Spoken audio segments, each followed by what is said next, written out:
La caméra ici que je n'ai pas vue. C'est avec une joie certaine que je vous souhaite la bienvenue, frères et sœurs, dans notre temple. La bienvenue à vous aussi, à ceux qui nous regardent via notre chaîne YouTube. Que chacun se sente accueilli comme chez lui. Et avant toute chose, nous nous rappelons la bonne nouvelle de l'Évangile. Qui que vous soyez, quoi que vous soyez, la grâce et la paix vous sont données gratuitement de la part de Dieu notre Père et de Jésus-Christ notre Sauveur. Amen. Et nous nous levons pour chanter le chant « Joie » pour des frères, pour des sœurs et des frères. Le chant 12-16.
Après, on part dans l'hébreu. Hein. Alors là, c'est un défi. Hein. Donc, on va peut-être s'arrêter là. Et je vous propose de rester debout pour lire ensemble, pour le temps de louange, le psaume 145, les versets 1, 2, 8, 9, 10, 11, 13, 14 qui nous sont proposés pour aujourd'hui. Mon Dieu, mon roi, je t'exalterai et je bénirai ton nom à tout jamais. Tous les jours, je te bénirai et je louerai ton nom à tout jamais. Le Seigneur est bienveillant et miséricordieux, lent à la colère et d'une grande fidélité. Le Seigneur est bon pour tous, plein de tendresse pour toutes ses œuvres.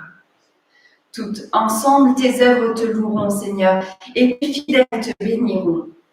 Ils diront la gloire de ton règne et parleront de ta prouesse. Ton règne est un règne de tous les temps et ton empire dure à travers tous les âges. Le Seigneur est l'appui de tous ceux qui tombent, il redresse tous ceux qui fléchissent. Amen. Amen. Et je vous propose de continuer ce temps de louange avec le chant « Magnifique est le Seigneur ».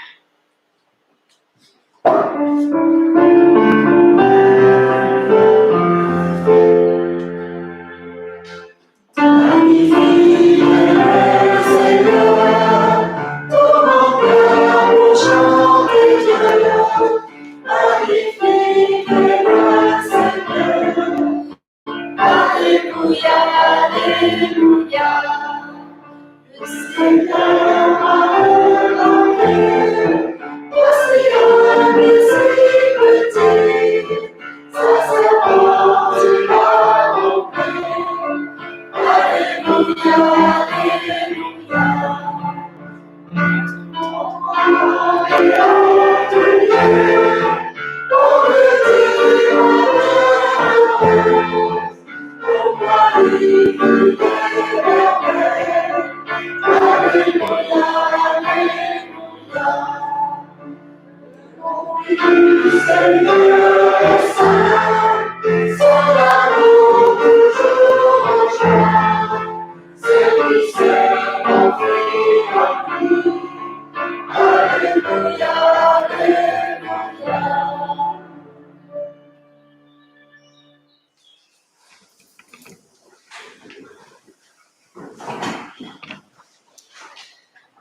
Le Seigneur dit à Abraham, va pour toi hors de ton pays, de ta parenté et de la maison de ton père, vers le pays que je te montrerai. Je ferai de toi une grande nation et je te bénirai. Je rendrai grand ton nom. Tu seras une bénédiction pour les autres. Je bénirai ceux qui te béniront. Et toi, en toi, je bénirai toutes les familles de la terre. Nous croyons que cet appel s'inscrit aujourd'hui encore au commencement de la foi. Dieu nous appelle à nous mettre en route pour avancer sur le chemin de la confiance, de la prière et de la rencontre du prochain. Dieu nous appelle à nous mettre en route pour aller à la découverte de notre vraie vie. Je vous invite à la prière. Père, dans l'Écriture, tu nous montres un chemin et tu nous appelles à cheminer. Mais pour cela, il faut commencer par partir, quitter nos habitudes, nos conformismes, nos fausses certitudes et nos vaines justifications. Regarde ces liens, ces prisons, ces idoles qui nous empêchent d'avancer sur le chemin de la foi. Nous te les remettons. Et nous les liens qui nous retiennent. Abat les murs des prisons qui nous enferment. Brise les idoles qui nous séduisent. Quand nous regardons au fond de nous, nous savons bien ce qui nous empêche d'avancer. Inquiète-nous. En tout cas, donne-nous aujourd'hui le courage et l'assurance dont nous avons tant besoin pour que notre foi ne soit ni une certitude immobile, ni un sentiment éphémère, mais une mise en route vivante et authentique. Amen. Et nous restons assis pour chanter le chant « Tel que je suis », les strophes 1 et 2.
Et nous nous levons pour entendre la parole de pardon.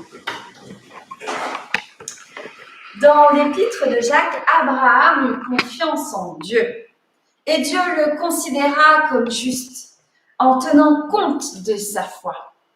Il fut appelé ami de Dieu.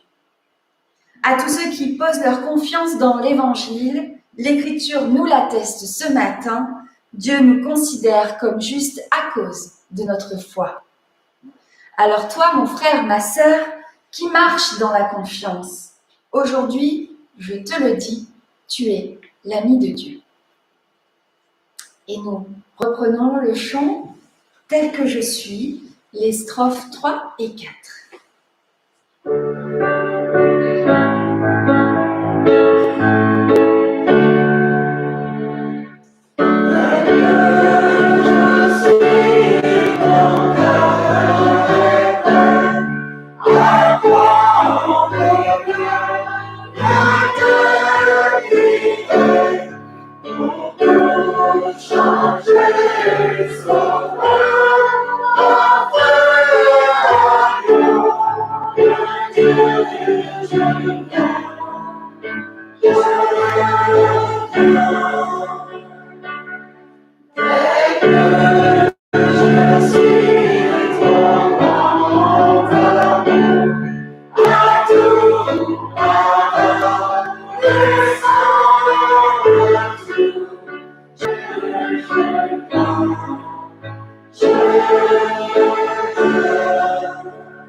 Nous restons debout pour entendre la volonté de Dieu pour nous et pour nos vies. Ce qui importe, ce n'est pas que Dieu fasse notre volonté, mais que nous fassions la sienne. Ce qui importe, ce n'est pas que nous vivions longtemps, mais que notre vie ait trouvé son vrai sens. Ce qui importe, ce n'est pas ce que nous faisons, mais comment nous le faisons. Ce qui importe, ce n'est pas ce que pensent et disent de nous les gens, mais ce que nous sommes devant Dieu.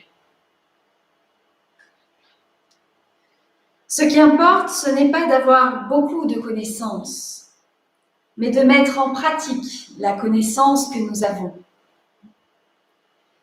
Ce qui importe, ce n'est pas ce que nous paraissons être, mais ce que nous sommes.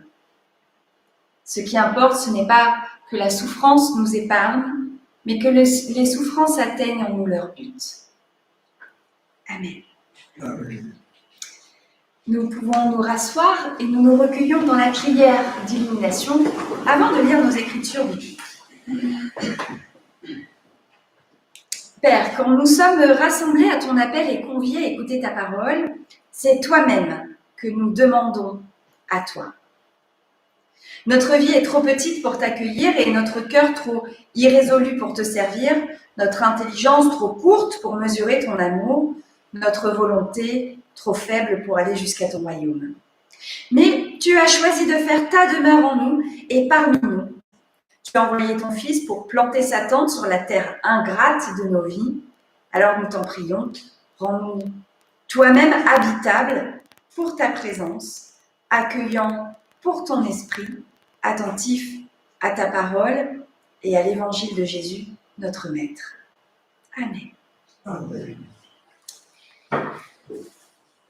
Alors, frères et sœurs, pour ce matin, je vous propose non pas les textes du jour, ceux qui nous étaient proposés pour ce dimanche, parce qu'ils ont été évoqués et j'ai prêché sur ces textes hier soir sur la radio RCF, Radio Chrétienne Francophone. Donc j'ai fait un petit switch entre dimanche prochain et ce dimanche, voilà pour le texte du jour. Donc je vous propose pour ce matin que nous allions cheminer dans le livre de Zacharie avec le prophète Zacharie au chapitre 9, et ensuite l'épître aux Romains au chapitre 8, et puis l'évangile de Matthieu au chapitre 11. Donc nous commençons avec le prophète Zacharie. Nous allons au chapitre 9. Je vous lis juste deux petits versets, les versets 9 et 10, dans lesquels nous pouvons lire « Tressaille d'allégresse, fille de Sion, pousse des acclamations, fille de Jérusalem. Voici que ton roi s'avance vers toi, il est juste et victorieux, humble, monté sur un âne, sur un ânon tout jeune. Il supprimera d'Éphraïm le char de guerre et de Jérusalem, le char de combat.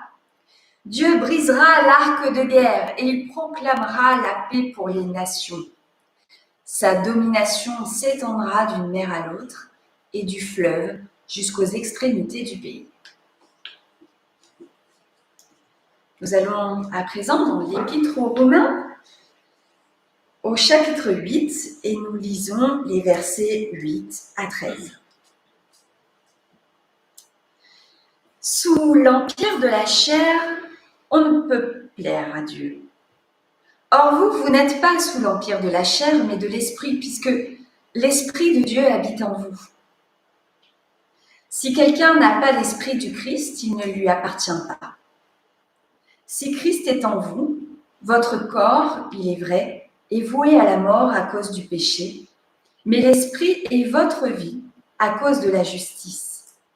Et si l'esprit de celui qui a ressuscité Jésus d'entre les morts habite en vous, celui qui a ressuscité Jésus-Christ d'entre les morts donnera aussi la vie à vos corps mortels par son esprit qui habite en vous.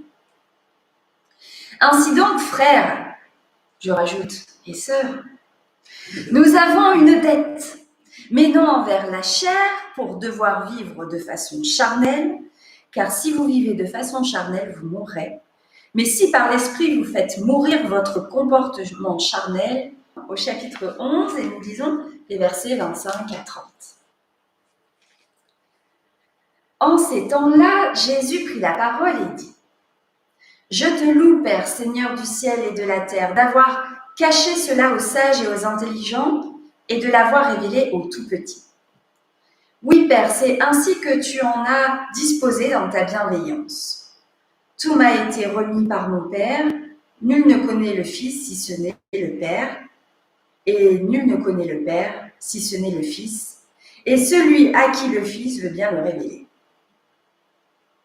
Venez à moi, vous tous qui peinez sous le poids du fardeau, et moi je vous donnerai le repos.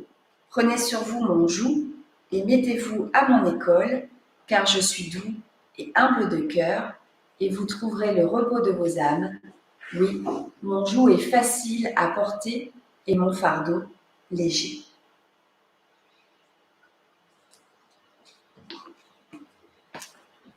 Seigneur, que ta parole soit pour nous parole de vie. Amen.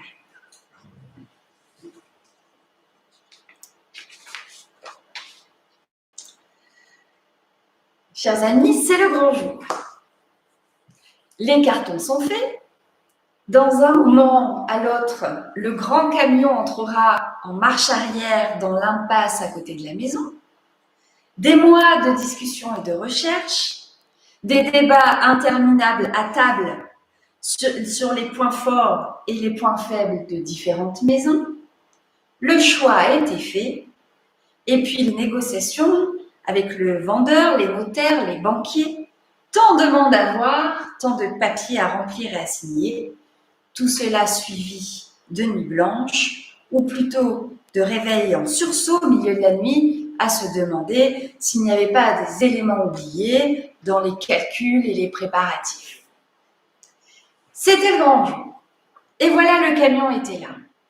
Les hommes envahissaient notre maison et ils s'emparaient de nos affaires, qui pour ce jour n'étaient plus tout à fait à nous puisqu'elles passaient de main en main. Et faites attention à la glace de mamie. Ah, attention, ça, ce sont des verres. Oui. Et plus tard dans la soirée, voilà enfin notre nouvelle maison. Elle est à nous. Elle a été négociée. Elle a été tant rêvée. Si elle a parfois fait l'objet de cauchemars, elle est maintenant à nous. Petit à petit, elle prend forme. Les fauteuils par-ci, la table basse par-là. Ah, tiens, ici, on accrocherait bien ce tableau. Nous voilà propriétaires d'une nouvelle maison. Mais l'histoire ne s'achève pas avec le jour du déménagement. La maison devient notre maison sans arrêt. Chaque jour, elle est en quelque sorte réappropriée.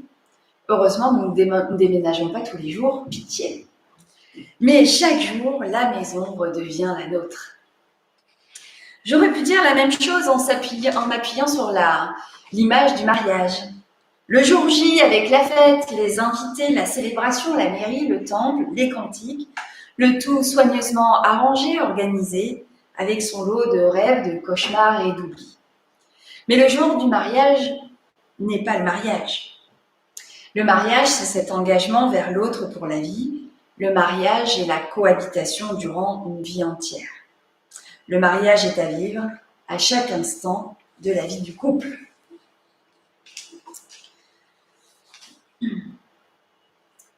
Paul nous livre une image de l'habitation pour expliquer la nouvelle vie en Christ du croyant.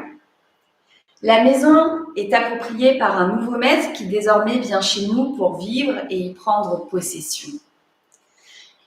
C'est un acte gratuit de la part de Dieu, un acte qui bouscule les habitudes avec lesquelles nous vivions jusque-là.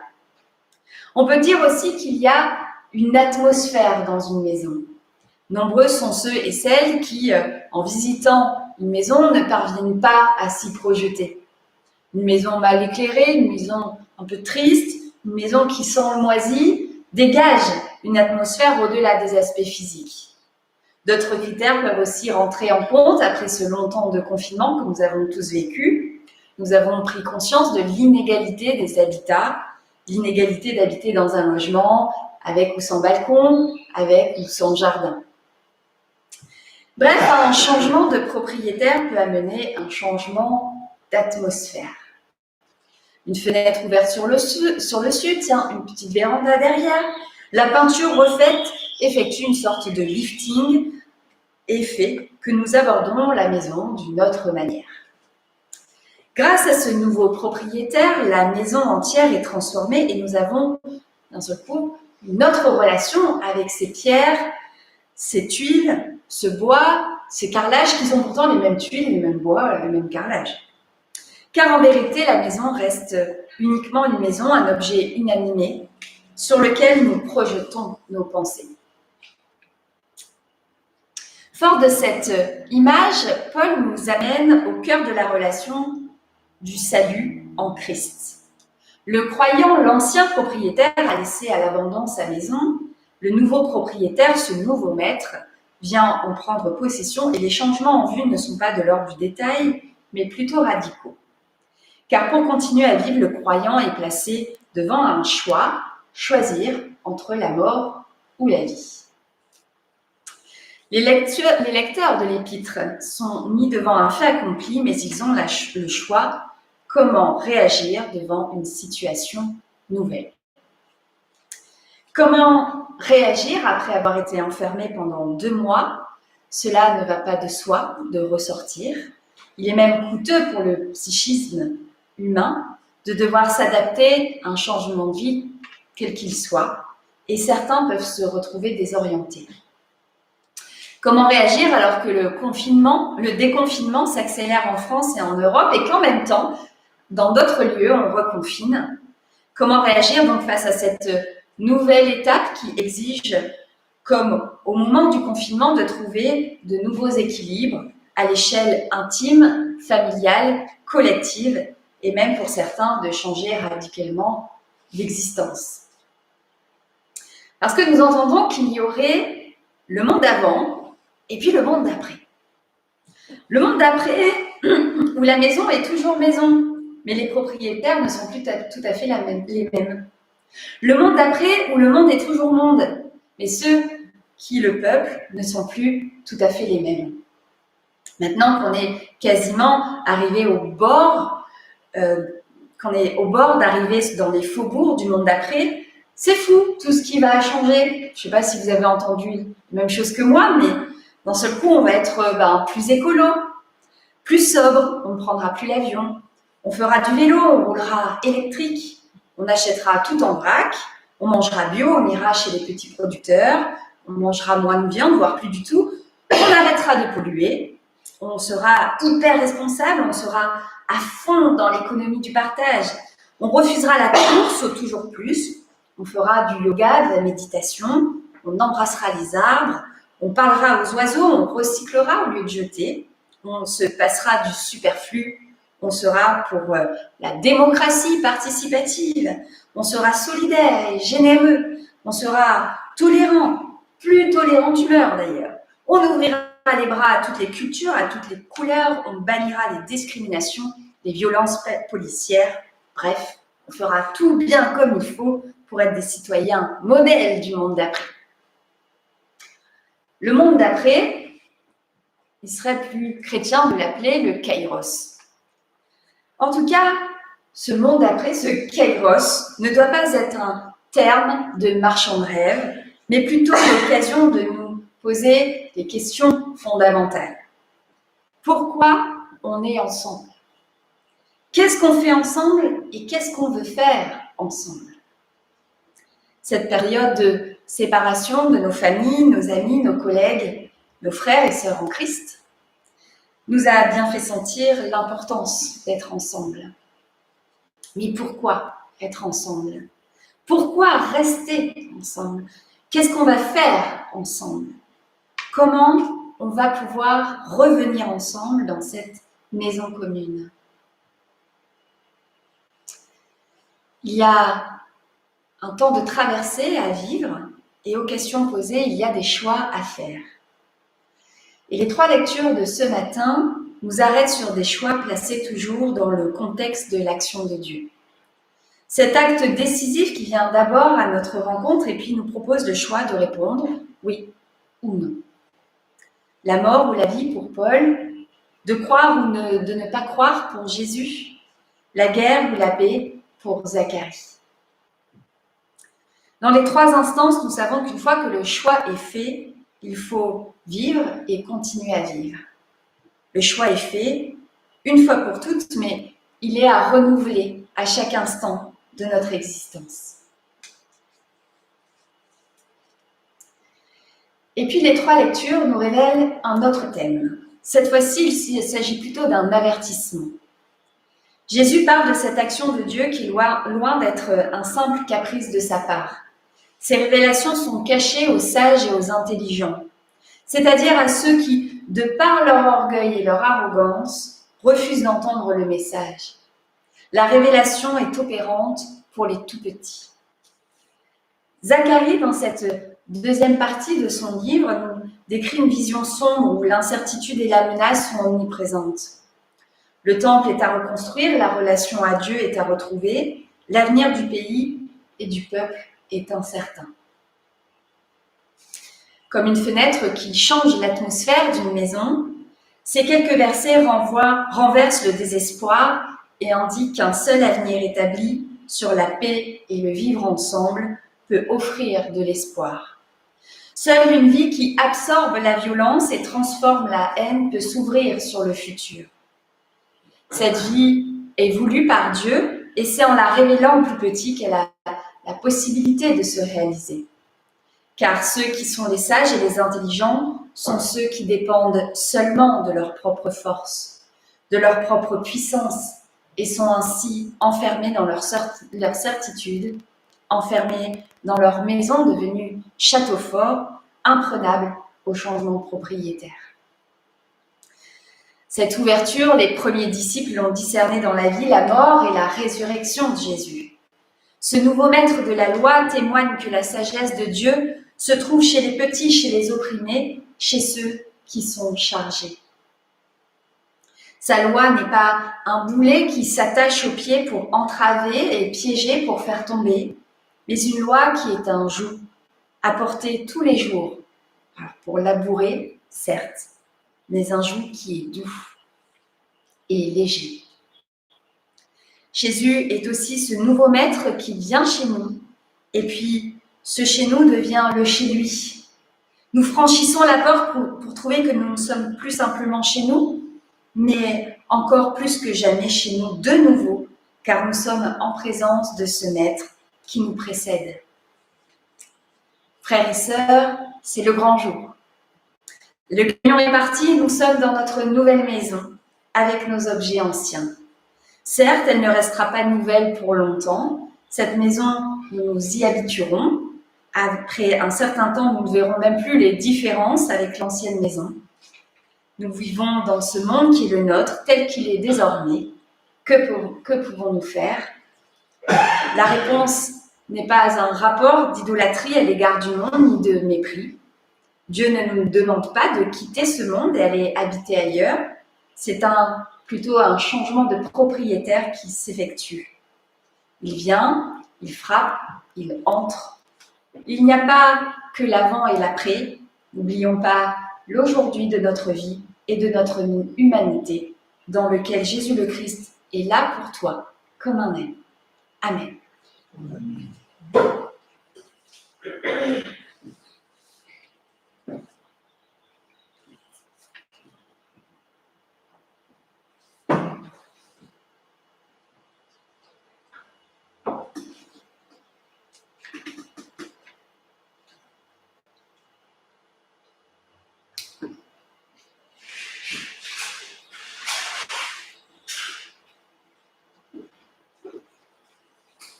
Et nous nous levons pour chanter le chant tous unis dans l'esprit.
Et nous restons debout pour confesser notre foi.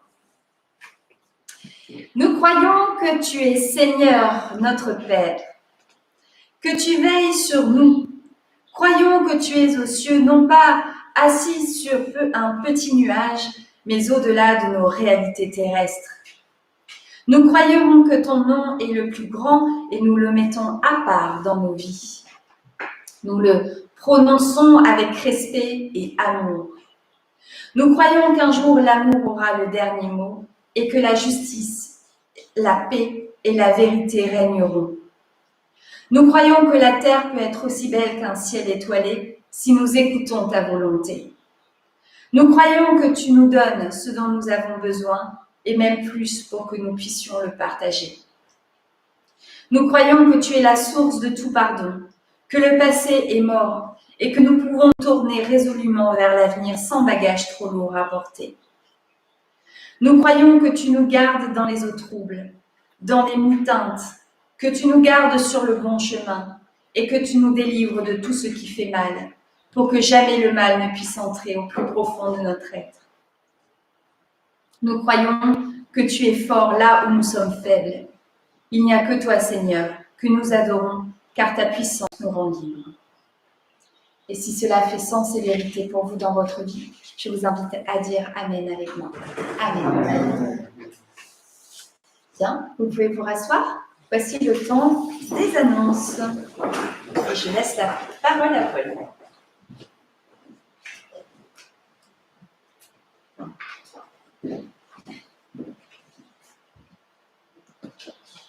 Bonjour à tous. Si vous m'entendez, c'est bien. Donc, un grand merci à tous ceux qui ont toujours travaillé pour que le culte soit possible en ligne. Vraiment bravo à tous. Merci aussi à tous ceux qui sont venus travailler ici pour que ce culte se passe dans de très bonnes conditions.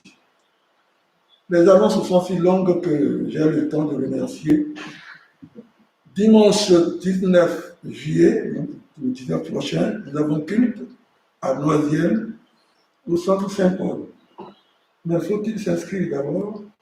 Il faut s'inscrire toujours. Et au mois d'août, nous nous retrouvons ici à Chelles le 23 août, et le 30 à Laï. Je crois que ce sera tout à compléter. Merci.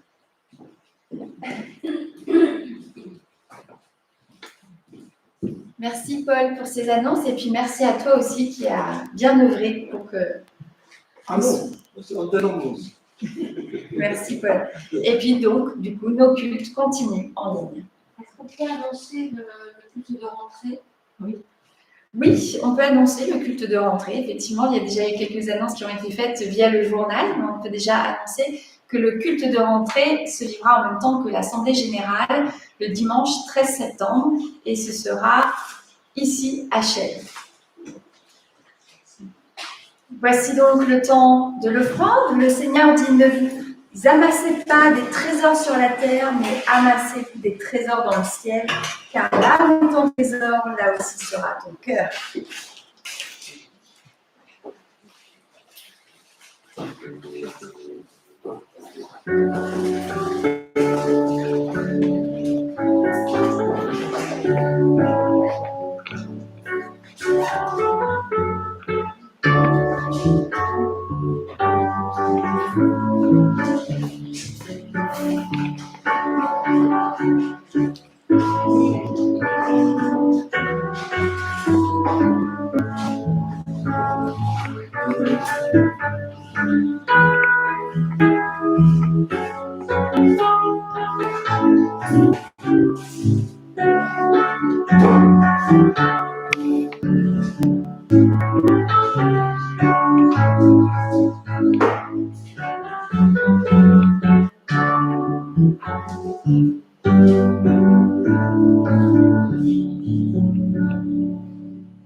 Je vous rappelle pour ceux qui sont à distance qu'une offrande est possible via le site internet de notre paroisse ou bien par virement et cette offrande que nous te présentons avec respect et avec amour pour ton service. Amen.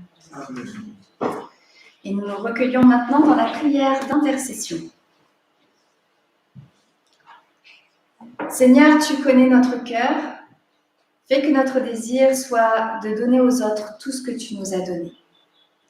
Que nos actions et nos pensées, nos loisirs et notre travail, nos réussites et nos difficultés, notre santé et nos infirmités, tout ce que nous sommes et tout ce que nous vivons. Que ce soit à eux, que ce soit pour eux, puisque tu n'as pas dédaigné toi-même de te dépenser pour nous. Apprends-nous donc, Seigneur, sous l'inspiration de ton esprit, à consoler ceux qui sont affligés, à redonner du courage à ceux qui n'en ont pas assez, à relever ceux qui tombent, à nous sentir faibles avec les faibles et à nous faire serviteurs de tous. Mets sur nos lèvres des paroles droites et justes, afin que nous croissions tous dans la foi, l'espérance et l'amour, dans la patience et dans la bienveillance, dans la ferveur de l'esprit et du cœur. Donne-nous la lumière et la compétence dont nous avons besoin. Aide-nous à venir en aide à tous ceux qui sont faibles. Fais que nous sachions nous adapter à chacun de nos frères et sœurs, à son caractère, ses dispositions, ses capacités, comme à ses propres limites, selon les temps et selon les lieux, comme tu le jugeras bon, Seigneur. Amen. Amen. Et nous nous levons pour la parole d'envoi et de bénédiction. Dans les combats de la vie, Dieu veut aider et guérir. Allons servir et aimer au nom du Dieu d'amour. Parmi les hommes où brûle la haine, Dieu veut pardonner et sauver. Allons servir et aimer au nom du Dieu de grâce. Sur cette terre rongée d'incertitude et de détresse, Dieu veut apporter la paix et la vie. Allons servir et aimer au nom du Dieu d'espérance. Le Christ ressuscité accompagne votre vie. L'Esprit vous fait participer dès aujourd'hui au monde nouveau. Allez avec la force qu'il vous donne, il ne vous laissera pas tomber. Amen. Amen. Et nous chantons un dernier chant, le chant « Toi, lève-toi », les strophes 1 et 3.